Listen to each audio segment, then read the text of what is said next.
Good afternoon, everyone, and welcome to the webinar NJUCF 2019 Stewardship Grant Request for Proposal. My name is Terry Slack, and today I'll be your host. Before we get started, I'd like to go over just a few housekeeping items. You should see a control panel in the upper right-hand corner of your screen. Click the orange arrow at the top, if necessary, to expand the panel fully.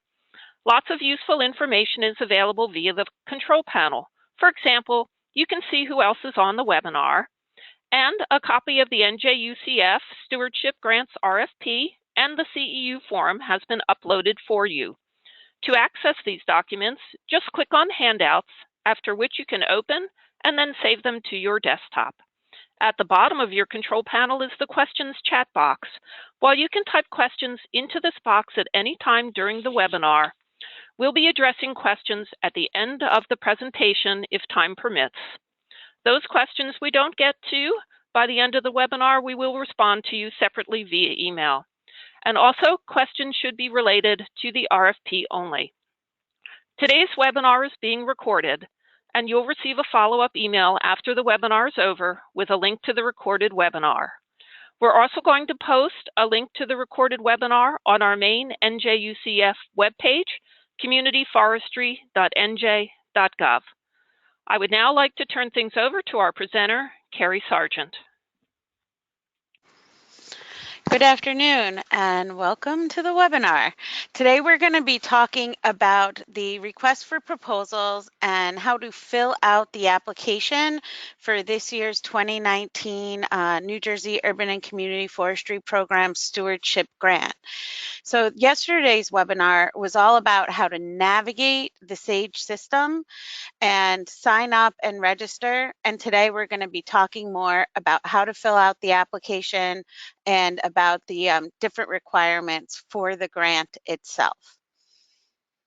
Before we get started about the grant, just an overview of the New Jersey Urban and Community Forestry Program for those of you who might be new. The mission of our program is to encourage and support voluntary stewardship and effective management of trees and forest ecosystems in New Jersey's communities through accreditation, technical assistance, and financial assistance.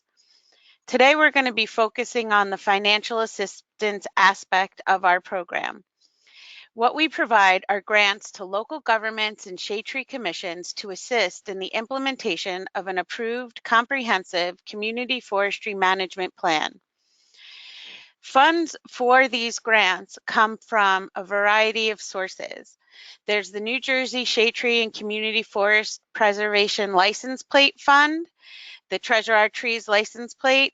So if you want grants and don't have a Treasure Our Tree license plate, please go out and get one with your next registration. The other source of funding that we have is the No Net Loss Compensatory Reforestation Program. There's a third source of funding for our grants through the Green Acres diversions, excuse me. However, we do not have funds from this source in this year's round of grants. So in order to be eligible for the Urban and Community Forestry Program Stewardship Grants, applicants must be accredited with our program. And these applicants include municipal and county governments and their shade tree commissions, tree committees, tree boards, or tree councils. If in your community you have a green team or an environmental commission that is responsible for your trees and forests, those are appropriate organizations as well. Applicants cannot have an open stewardship, or if you had a grant in 2016, it was then called the CSIP grant. You also cannot have a currently open no net loss grant from our program. And finally, you must be NJUCF accredited. For more information about whether your community is accredited or not, you can click on this link and access the status report for 2018 on the left-hand side of the screen. This year, our numbers actually might be a little bit different because we've been rallying some last-minute annual accomplishment reports, but we have about 113 communities that are fully accredited. We have municipalities that only have the approved plan, and we have 4 accredited counties and 4 counties with only the plan. So just remember, if you only have the plan, that is not accreditation, and you must be fully accredited. So what is accreditation? Well, it's a process whereby the New Jersey Urban and Community Forestry Program, in consultation with the New Jersey Community Forestry Council, recognizes a community's demonstrated ability to meet the established standards of the New Jersey Urban and Community Forestry Program. Now we'll talk about the eligibility of projects. So those were the people who eligibility for programs and now the projects. The projects must take place on public property owned or maintained by a municipal or county government. The projects must link to one of the 2 grant categories in the 2019 request for proposals, which we'll get into more detail in a little bit. And the project must refer to practices addressed in the applicant's current approved community forestry management plan. So everybody should be working to get their plans off the shelves and start seeing what's in them. The grant categories and funding allocations that we have for 2019 are the same that we've had for the last couple of years. We will have resiliency planning grants available, and we will also have reforestation and tree planting grants available. The proposals will be fully funded to the extent possible, and the Urban and Community Forestry Program reserves the right to reallocate the number and amount of grant awards based on the quantity and or quality of proposals received.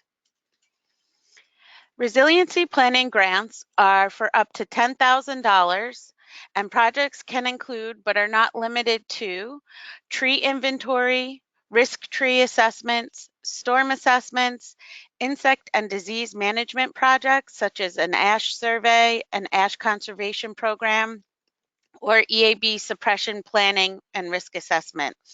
It can also be any combination of these activities or any other kind of inventory that you wish to do in your community.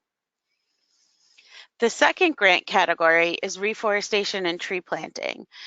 For this grant, we offer grants up to $30,000 for small scale projects. Plantings must take place within 1 year of the start of the work period. Projects must be based on an existing inventory and the community forestry management plan. So here is where you need to show us in the application that you know what you have and you are making your decision to plant what you are going to plant based on what you know is out there and the goals and objectives of the community forestry management plan. All projects must submit and have approved a reforestation and tree planting and maintenance plan within 6 months of the start of the work period, in accordance with the Urban and Community Forestry Tree Planting and Maintenance Plan guidelines. They must also use tree care industry standards and forestry best management practices. Links to all of these resources are provided in the request for proposals. I've bolded know what you are going to do under the project because over the last couple of years, we have noticed that there's a big disconnect between what folks are putting into their proposals and then what actually happens on the ground. This makes it very difficult for us to reimburse you for the work that you have done and justify it.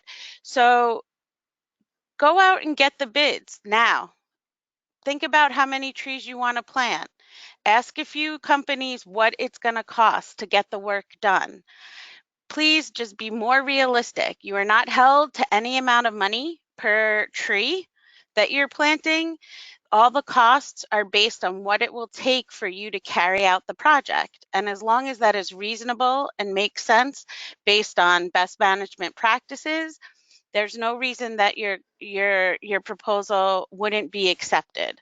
So please really know how many trees you want to plant and how much it will cost, and put that, and then that will translate into your tree planting and maintenance plan.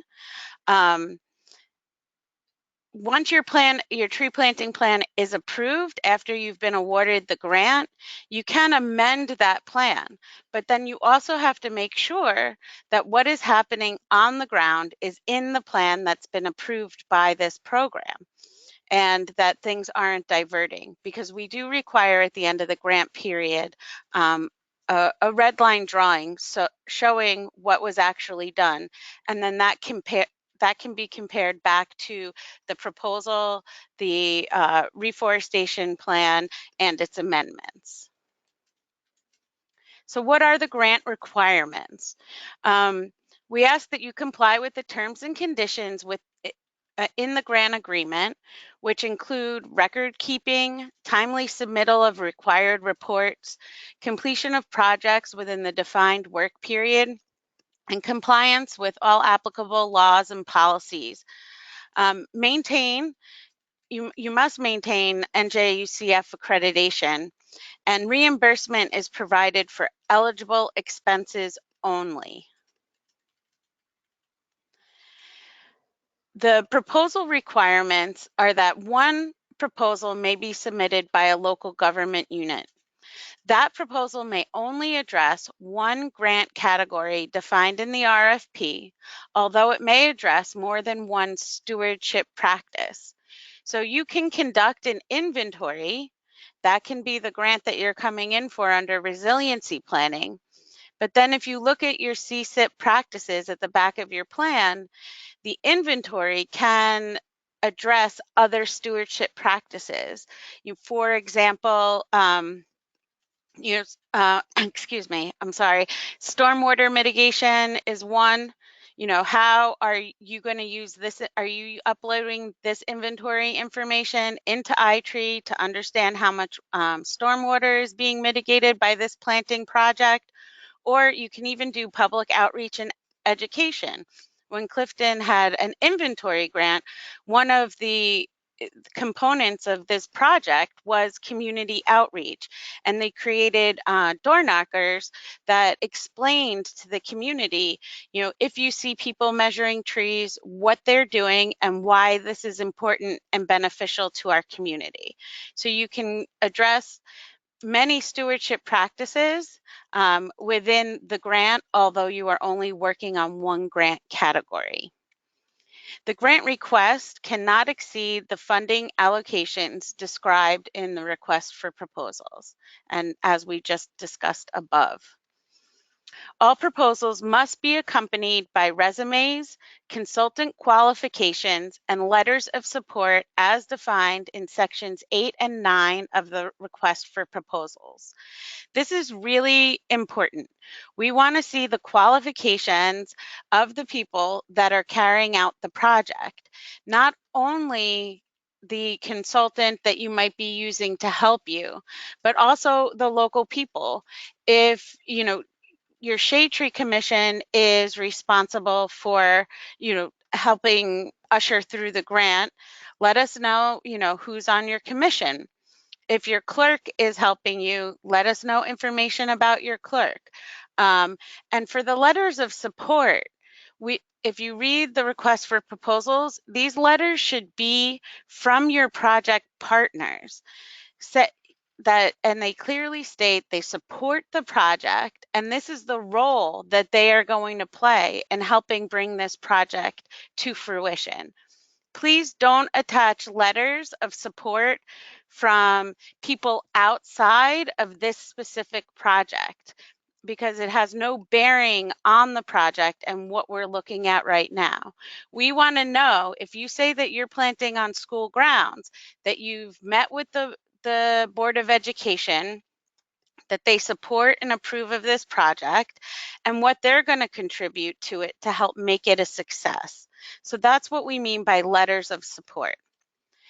Also, all proposals must identify a project manager whose primary responsibility is to coordinate the project work, communicate with the Urban and Community Forestry Program and report on the implementation and performance of the project. Matching funds are required for this project, and they're required at half the grant amount. So if you are asking for a $10,000 grant, you are required to supply a $5,000 match in cash or in-kind services, which we can talk to a little more when we get to the budget section. So if you're asking for a $30,000 grant, again, the match would be $15,000, and it can be made up from in-kind volunteer contributions and cash from local, state, and federal entities. Reporting and accountability that's required for this project. It's in the grant agreement once your grant is awarded, and funded projects must comply with the accounting progress and accomplishment reporting requirements defined in the grant agreement. At a minimum, all grants will require interim reports due annually, beginning 1 year after the start of the work period of the agreement each year until the end of the work period. Moving forward, all reports are going to be filed via the new Sage electronic grant management system. The final report at the end of the work period will also be filed via Sage, and we will help you get all of these things done when the time is ready. The criteria for the grant proposal selection. There are 5 categories that are scored. The first category that's scored is the implementation of the Community Forestry Management Plan. That's 35 points. The work plan is 25 points. Community capacity, 20 points. Monitoring and evaluation is 10 points, and the budget is also 10 points.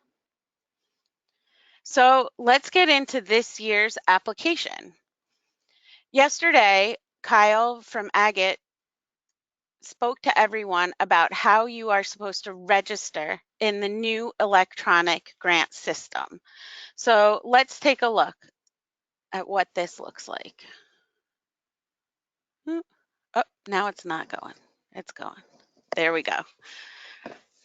Okay, so to register, and before you can even access your application, you need to follow the instructions and go to new user and follow the prompts. For actually filling in the application, I'm going to log in as a registered user.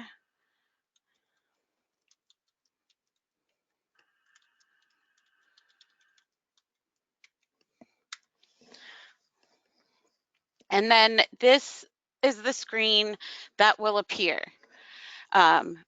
It welcomes you. You or whoever is going to be filling out this application and controlling the application process online is the authorized official. Don't worry about the term. It's just a term generated by the software developer. So don't say, I'm not the authorized official of my town or my county. For the Sage grant system, who's ever controlling the online application process is the authorized official. Okay. And so now that you're registered and you're in as the authorized official, you want to know what grant opportunities are available to you. So to start a new application, you view your available opportunities. Click View Opportunities, and there aren't many choices right now because the Urban and Community Forestry Program was one of 2 programs in the DEP selected to pilot this project for the department. So we're lucky right now that you don't have to search for a provider, but if you did, you could click Department of Environmental Protection. If you already had an application in there, you can fill that in here. So let's just look. We're at Urban and Community Forestry for Sage webinar, and this would be you as the authorized official. Here's all the information about this funding opportunity. Because I'm in the demonstration site right now, some of the information isn't exactly accurate, but when you log into the live version, you will see, the start and end dates and maybe a little bit more details.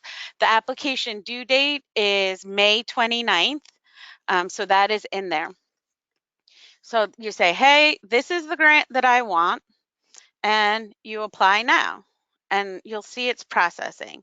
One thing to note about Sage is there's a lot of information in the system, so it does take, a couple of seconds to process. So just be patient, start your application when you're in a good mood and you have time to sit down and do it. And just remember, if you don't see anything, to look for the arrow or to look in the upper right-hand corner to see if the system is still processing. So once you choose the grant that you want to do, as Kyle said yesterday, there's the application snapshot, and we don't have anything in there right now because we haven't started our application. So to start your application, the first step is to hover over the Forms menu and click on Applicant Information. So as you'll see, when you click on Applicant Information, some of the information is already populated for you. And this happened when you registered with the system.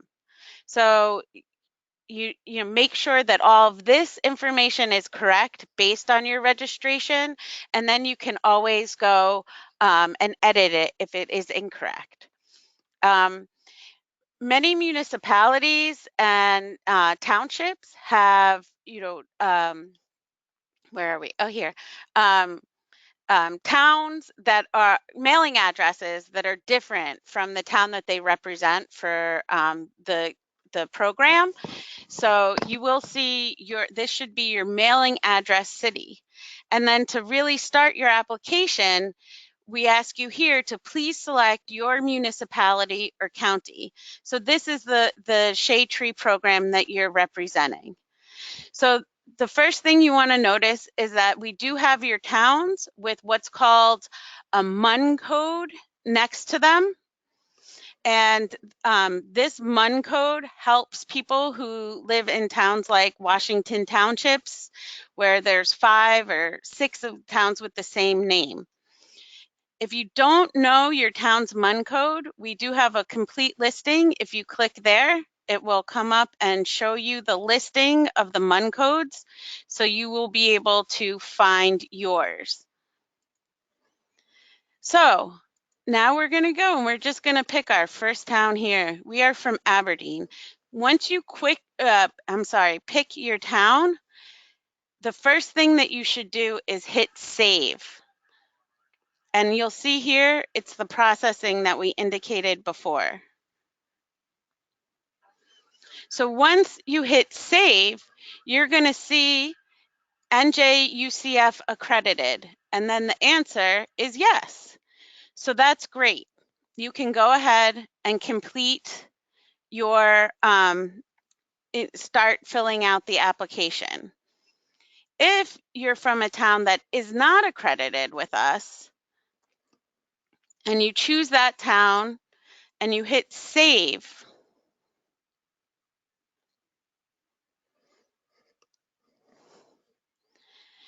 you are going to see that you get a no.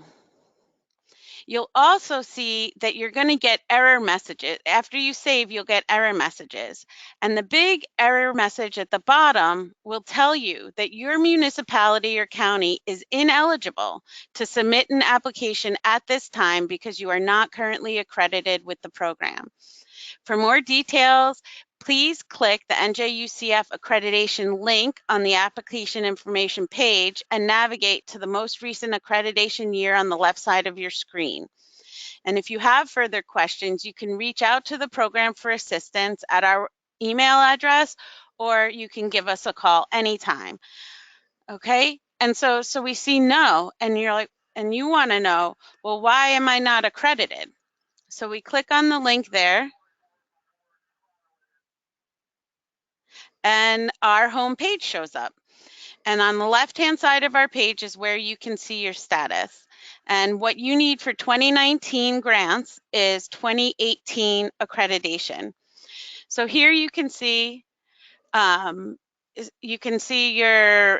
municipality, and you can see, oh, no, we are not accredited, and all of the information here.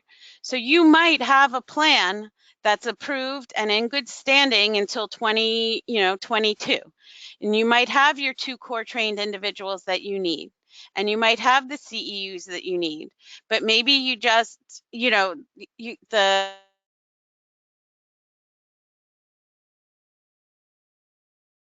do that. Just submit us your annual accomplishment report, and as long as this status becomes yes between now and when the proposals are due, you can submit your application. So, so that is how that works. Let's see, we can close that. So once you are community, save.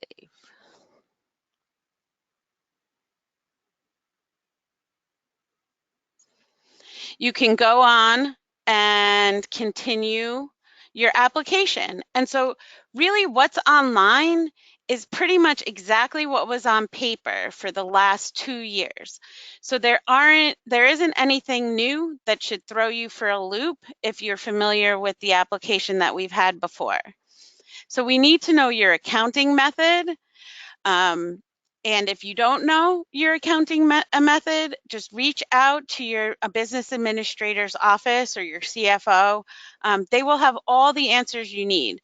It's really important during the development of your proposal that you liaise with all of the people that you need to liaise with. If you're from a shade tree commission, you need to talk to your municipal employees who might have the answers to a lot of these questions. And if you're a municipal employee applying for the grant, you have to reach out to your shade tree group and ask them, is this project something that's supported by our plan? And make sure that everybody is talking to each other. Okay? So the next part is the contact people. So you're going to notice here that there's a drop-down menu. This is because all members of your organization must be added.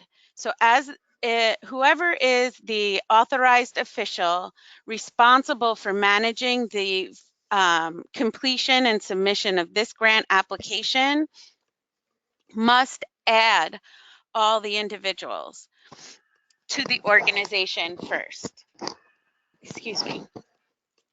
So the way that you add individuals to your organization is you can go to, look at that. Okay, I know it hasn't been saved, so let's continue. So that's the message that'll come up if you're missing anything on your application pages. So when you hit my organization, you can find out information on your organization members, any documents and details. Kyle went over all of these things yesterday, so I'll just refresh you on the organization members. So here's where you add your organization members, and you just click add members. And if you're adding a new member, you hit new member and you fill in all the information. Just know you have to have all the information filled out on the individuals, and make sure that their titles correspond to the titles in the grant application. So the clerk, the business administrator, the project manager, et cetera, authorized signatory.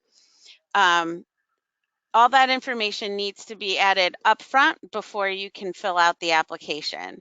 What was the other? I'm sorry. Oh, the other thing is the authorized official. You are responsible for creating the username and password of the members of your organization. So you know, if it's your clerk, you can say, you know, Tree City Clerk, you know, DEP Sage, or, you know, whatever username, whatever password you want to create. Password is a fine password. And then what you are going to need to do is, and then you select the role for your organization. So are they an authorized official? Are they going to be able to actually make edits and contribute to the online application? Or is this just a viewer? Is it somebody that, you know, would just need to come in and see the application, but you totally don't want them messing with the application at all? Then you would make them a viewer. So make sure you choose their role.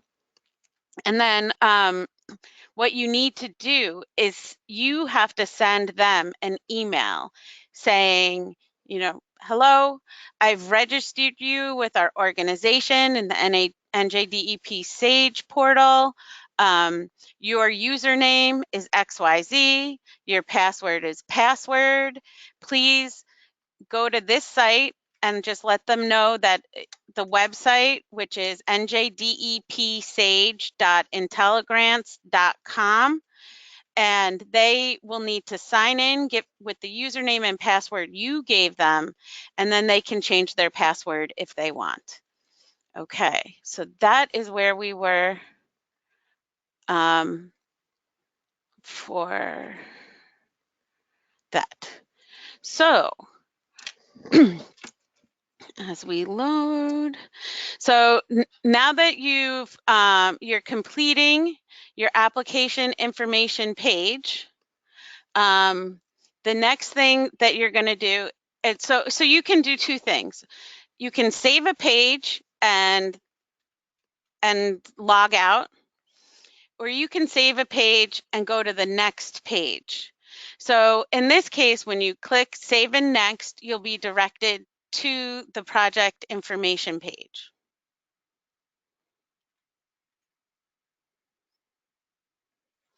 Okay, so now you guys kind of see like there's a little bit of processing time. So, you know, just hold tight. So the project information page is the next page. If you have saved it and logged out and logged back in, you just go to the Forms menu and you can go to any section that you want to do to finish. The red or orange hand indicates that that section of the application has errors or is incomplete. So then you would just click the project information button and continue for this section. So for the project information section, this section, if you remember the 5 categories are scored, this isn't one of them. So this is where we're asking for the basic information about your project. So here's where you would choose your grant category: resiliency planning or reforestation and tree planting. Whoops, sorry. I forgot I wasn't live in the site anymore. Or you can select reforestation and tree planting. So once you click either one of these categories, the entire application will populate behind it for different sections. So make sure you click the right one, otherwise you will not be prompted for the proper questions. Your project title, it can be any title you want, you know, Tree City Main Street tree planting, or Tree City inventory of, you know, our business corridor, or whatever title you feel represents your project. The next information that we ask for is your street address or the site name. We understand that sometimes a project does not have a street address, but if there's a general site name, like a park or, you know, a specific area of town, then you can put that in there as well. For an inventory, it might just be the name of a neighborhood, or you can even just write, you know, partial inventory, you know, of the town. Again, you put the city, the county, block, and lot. if you have it. It's useful for us in being able to analyze what's going on.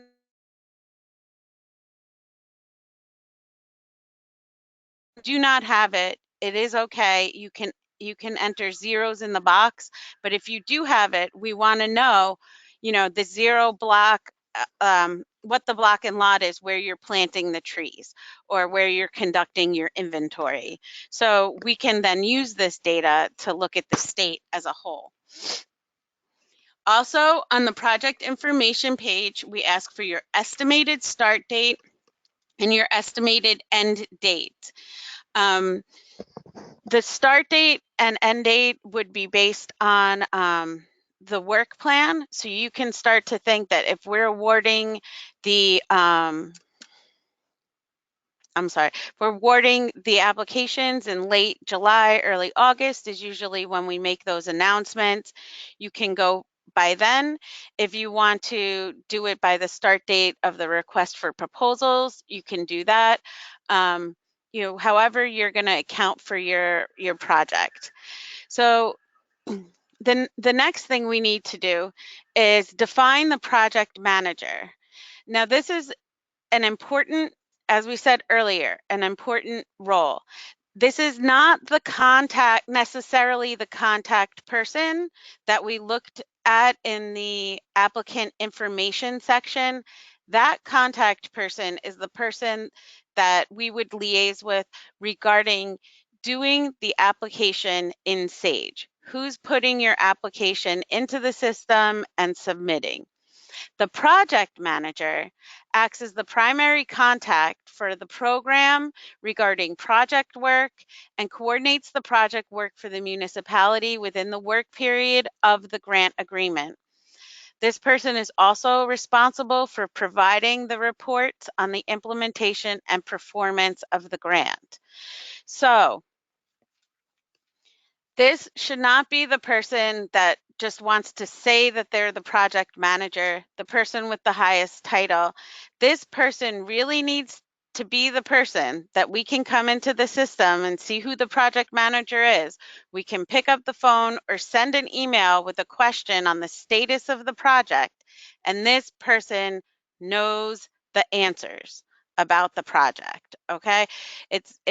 There's nothing more difficult than when you're trying to help with the grant and provide the assistance that you need, without that person. And so the grant manager, this person acts as the primary contact for execution of the grant agreement, payment transactions, ensures that the resolution to accept and match the grant award is passed by the governing body, ensures that the grant agreement is signed by the proper municipal official, ensures that the signed grant agreement is sent to the Forest Service grant administrator, supplies copies of invoices for the grant project work and proof of payment documents, supplies documentations of the grantee's match, and provides signed payment documents to finalize the grant. So this is also a very important role. This person will liaise with our grant administrator and provide her the answers that she needs. On every page, there in the upper right-hand corner, there's going to be these choices.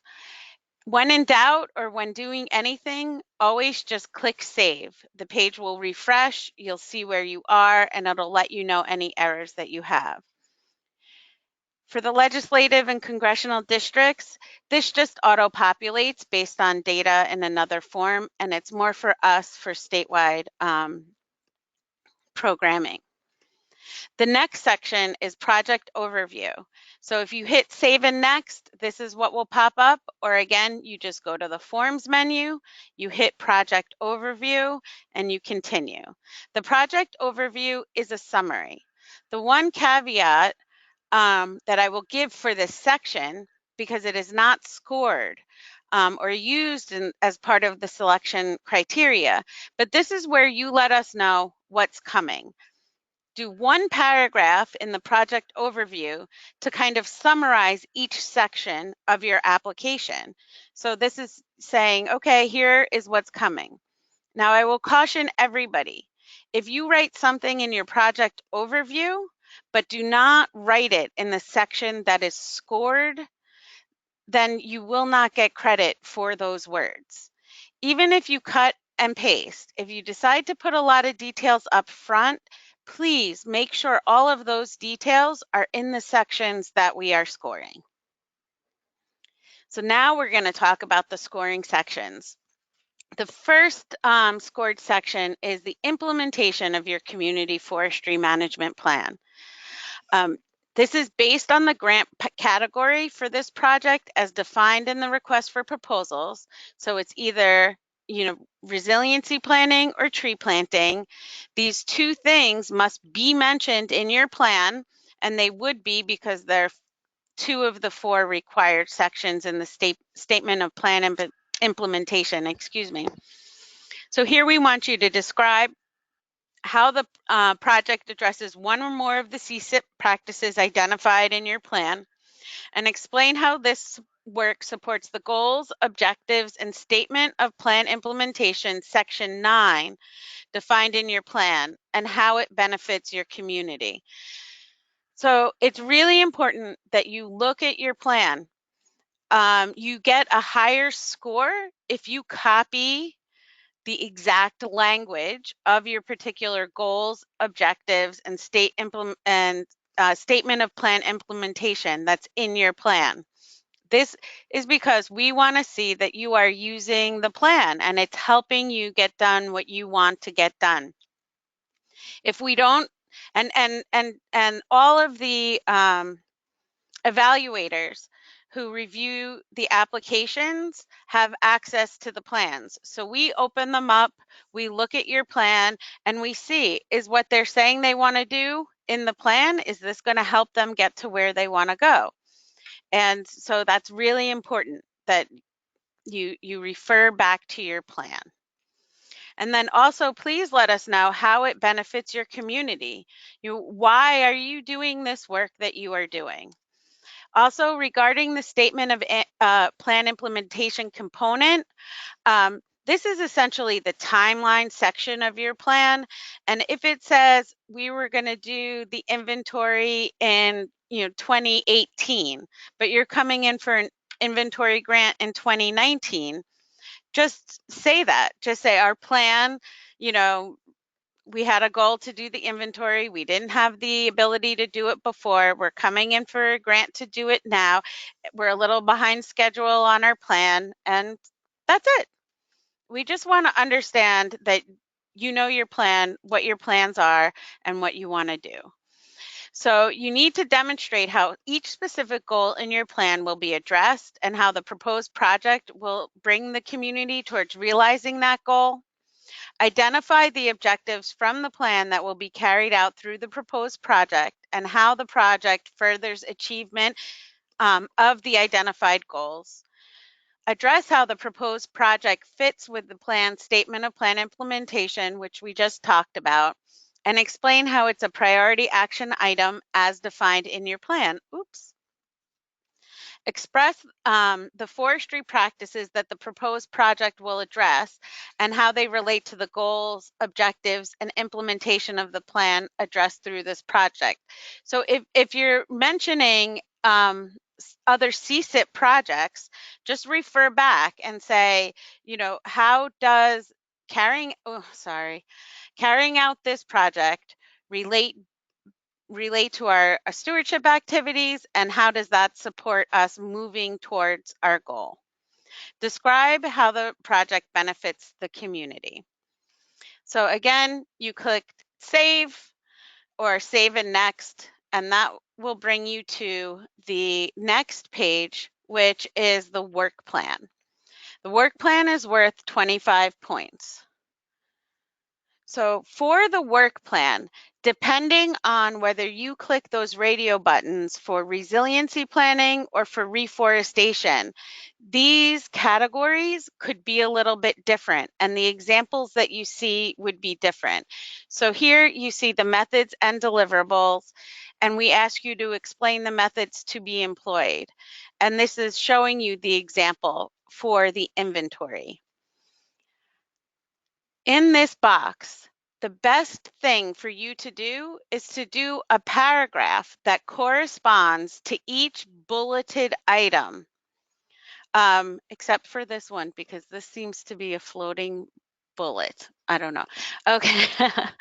So, so just, do a paragraph on the bullets. We want to know all of this information. If we've ever learned in school where you take the question and then spit it back out in the form of a sentence, that's totally fine. That's what we want to see.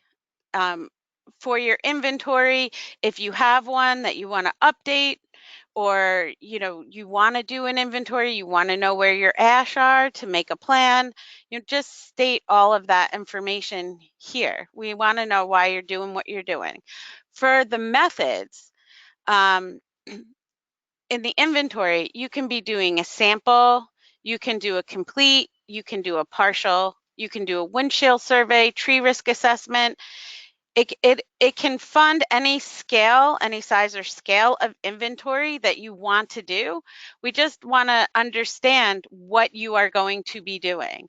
So you do not have to use this grant to do a complete inventory. If this grant will only get you to your priority neighborhood, or the most important place where you want to know what's going on in that area of town, that's totally fine. Just let us know that, so that we have an understanding of what you want to do. So the next part of the work plan is personnel. And this is where we want you to identify everybody who's going to be working with you on your project. And this, please just look at the bullets. This includes the people that will be managing the grant, as well as the people who will be carrying out the proposed project.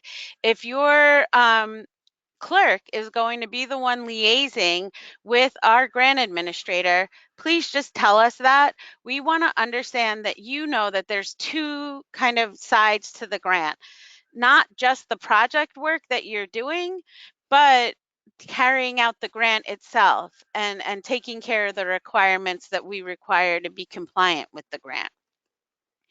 When we say provide resumes and consultant qualifications for all parties involved in implementing the grant, this does mean for all parties. So whoever is going to have a primary role in carrying out both the project and the grant management, please upload their resumes, just so we have an understanding of who's there and the background contributing to what they're doing in the project. And again, the letters of support, these should be from project partners specifying that they know that they're a partner, that they're agreeing to be a partner, and this is the role that they're going to provide in the overall project.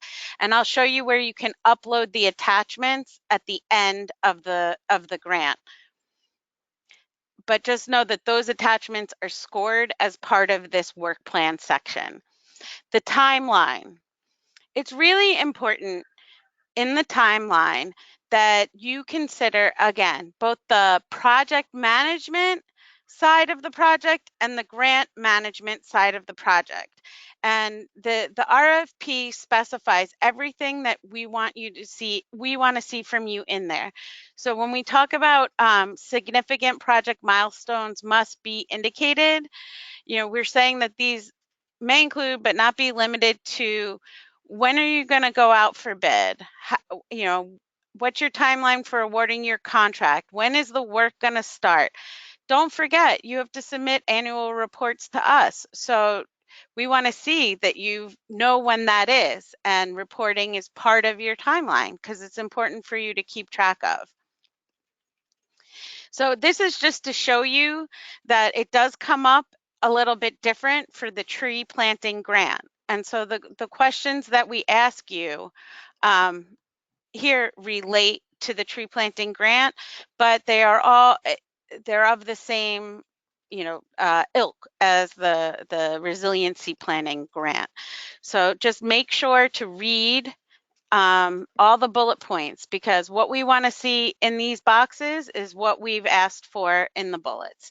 And it's also detailed in the RFP. Oop, I lost my little thing. So when you get to this section, again, you hit save. Oops. You hit save and next, and then they bring you to community capacity, which is 20 points. So for the community capacity section, we just want to know, are you a new group that's, learning, or are you a group or a town that's done this in the past? We want you to talk to your sustained participation in Tree City USA if you are a Tree City. Mention any other grant-funded tree planting programs or projects that your tree group or your municipality has done. Just show us that you have the demonstrated capacity to do a grant. And if you haven't done one before either, don't worry about it. Just let us know. Just say, this is our first grant. We're looking forward to learn.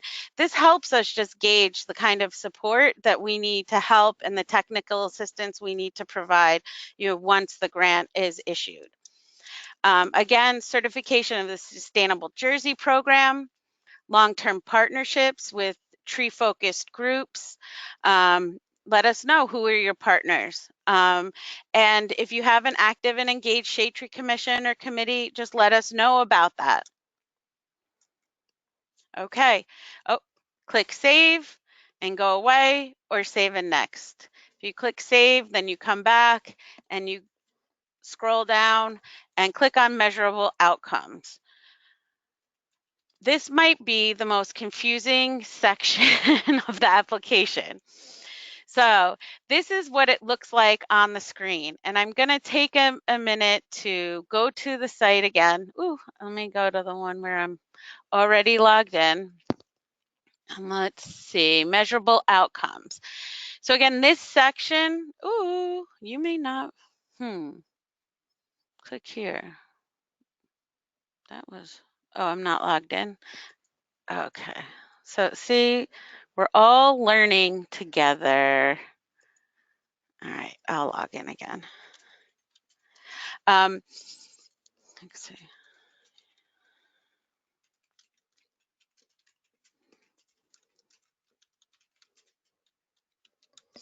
So one of the things to note when you're starting your application, if you go to the forms menu, before you get to project description, you won't see the measurable outcomes because that section is populated based on the,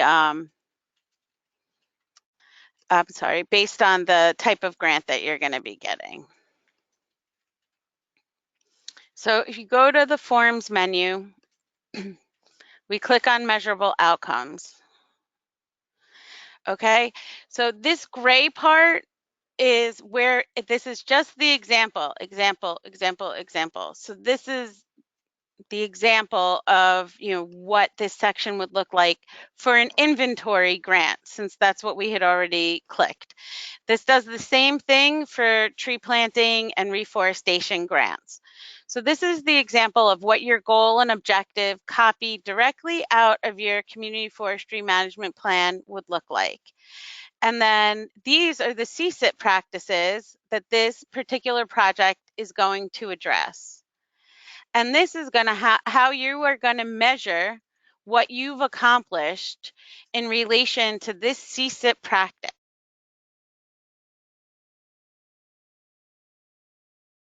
You're going to explain how these measurable you're using your outcomes to measure your progress towards advancing these practices in an overall effort to reach this goal, right? And that's what we want for the monitoring and evaluation explanation. So we are going to do one complete inventory of all the community trees, right? And so, if you didn't do that, then you fell short of that outcome. That's fine. Things come up, and it's okay if you don't, but this is how you are going to gauge if this project is a success, right? And then you are going to be able to say, once we have a complete inventory, this is going to advance the implementation of our plan, because then we can come in for a tree planting grant and we know the species composition and structure of our forest, and we can help make management decisions and support the tree crew of our town. So that's what this is about. In terms of the form itself, once you add your goals and objectives, it allows you to type in up to 3 CSIP practices. So I'm just gonna do it like this. Dun, dun, dun, dun, dun, dun, dun, dun. Okay, and once it's all filled in, if you have more than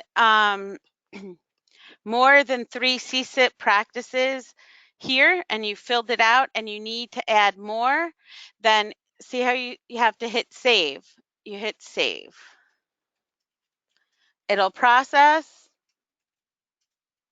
and then what it'll do is it'll give you 3 more blanks. Because these CSIP practices relates to this one goal or objective that you've put in.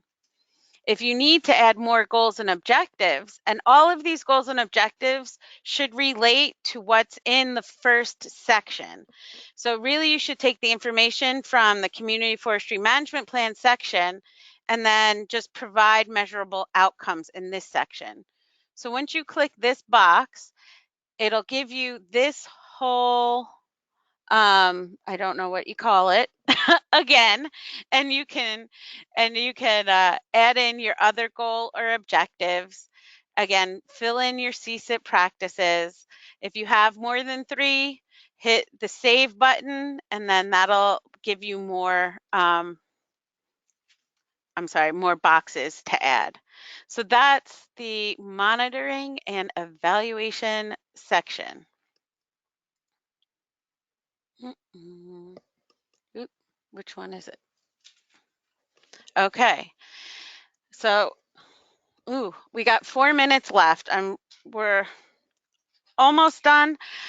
So you click save and next. The next section is lost now. Okay. Budget and project leverage. So this is what it'll look like on your screen. It is very colorful because we want you to understand that each section is something different. So in the green part is where we'll ask for your match, and you can match either from federal, state, local government, private foundations, volunteers, other, and it can be a cash or in kind. So if your municipality has a tree crew, that's a cash match because your municipality is going to be spending money to implement this project. If you have volunteers that are volunteering their time, that's in kind. All the boxes here will total and give you the totals that you need. Here is where if you're going to buy your trees for yourself and you need your supplies, I'm not going back there right now, sorry. And you want to buy your supplies, you just add boxes here and write in what you're requesting. In the yellow column, that's where what you're asking for from our grant should be located. And then the cash and in kind, it won't allow you to save and continue if your match is less than that 50%. So it's already been programmed to help you make sure that you know whether you're meeting the match requirement. In the budget narrative, what we need you to talk about here are the details of what you've expressed numerically in the budget. So what are the salaries that are involved in the local government cash match? What is the cost of the consultant? if you're doing a tree planting, you should call 3 nurseries or 3 tree experts to give you quotes on how much it'll cost to do a tree planting. And they can give you verbal quotes or written quotes, and use that information here. Whatever quote that you pick in developing the proposal, just describe that here. This whole section needs to be a justification for these numbers so that we understand, that you understand, and everybody's on the same page. The other thing is that we want to know how this is going to help leverage your existing budget or your non-existing budget. So please provide those details in that section as well. Finally, we're at the attachments. So to add attachments, always click Save after you do the first ones, and then you can choose additional files by the white arrows and the blue circle. So here is where you can upload the resumes and qualifications for any of the folks included in implementing your grant, the letters of support from all project partners. We ask you to upload proof of your Tree City USA certification if you did say that you're Tree City certified. And this is actually a hyperlink in the application that takes you directly to the page that you can use to find that out. Also, we ask that you upload proof of your Sustainable Jersey certification, and that is that's available via this link as well. Any other attachments, you can attach them here if you want to provide any maps or any other information that you think would be useful in our evaluation of your application. So we will review your application in partnership with a subcommittee of the Community Forestry Council. Points for reforestation and tree planting grants will be given to local governments that were directly impacted by a no net loss reforestation project in the last DEP fiscal year and do not currently have an open no net loss grant. So we'd ask you to access the RFP document itself, and towards the back there is the list of communities. We do have communities that are no net loss communities this year. Oh, yep, I didn't put them in. So they are, and you go to our website. So all proposals are due by 11:59 p.m. Wednesday, May 29th, 2019. The second that the clock clicks midnight, the system will shut down and won't accept any more applications. Again, here is the link to the electronic applications.